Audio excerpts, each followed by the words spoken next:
Hi friends, and welcome back. In this video, I'm going to talk a bit about the types of SEL programs and how they are distinguishable from one another. In this video, we're considering SEL programs and not individual practices aligned with SEL instruction.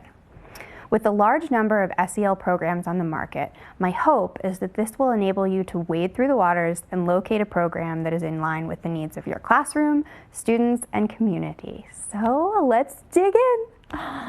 One of the easiest ways that I have found to begin to distinguish programs from one another and then evaluate them with respect to my current context and needs is through the use of 4 categories.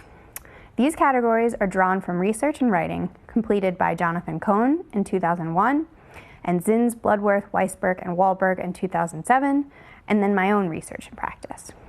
So these 4 categories are scope, focus, audience, and the pedagogical approach, or as Jonathan Cohen refers to it, the mode of infusion.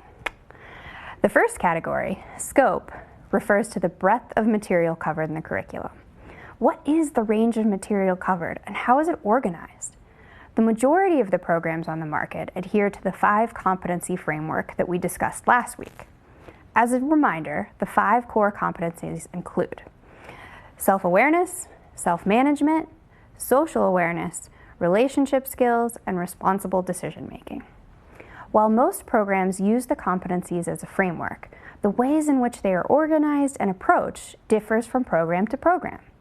For example, when you investigate a program, you might ask yourself if they approach the competencies or the skills they contain individually, moving through them linearly, or if multiple competencies are addressed in one lesson or activity. The second category, focus, also refers to the material included in the program and is often discussed in conjunction with scope. However, while the scope refers to the breadth or expanse of material covered in the program, the focus indicates whether the program has a central or core theme, either within or in addition to the core competencies.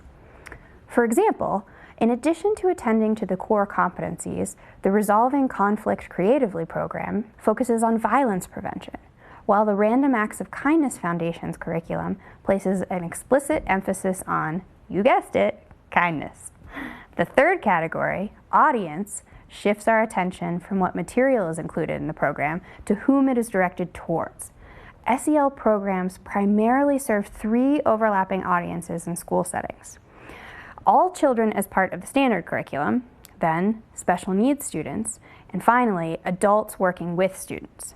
Predominantly, universal SEL programs that are included in the general curriculum for all students are designed to promote strengths, while SEL programs designed for use in special education programs predominantly focus on strengths in a manner that aligns with the learning needs of the audience. Additionally, some programs are developed for use with individual students who have demonstrated the need for targeted support in focal areas, such as the reduction of aggressive or violent behaviors.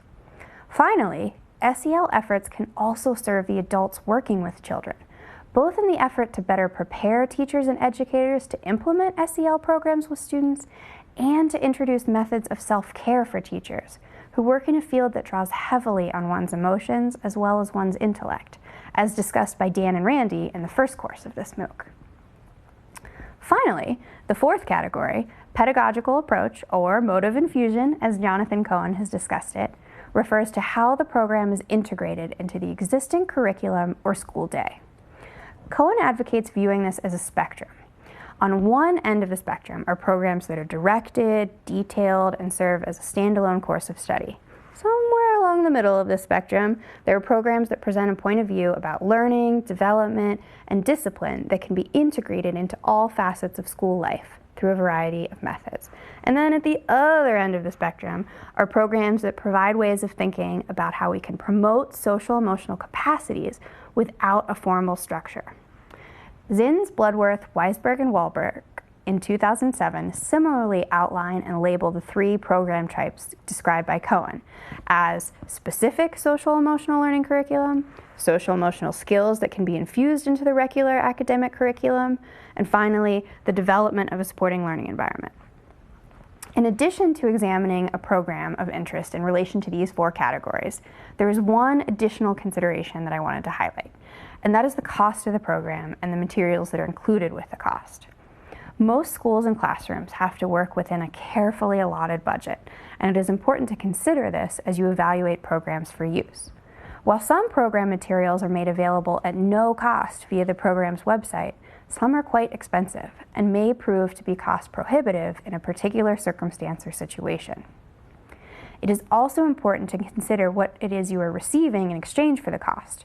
For example, research has shown that staff training is strongly correlated with a program's effectiveness.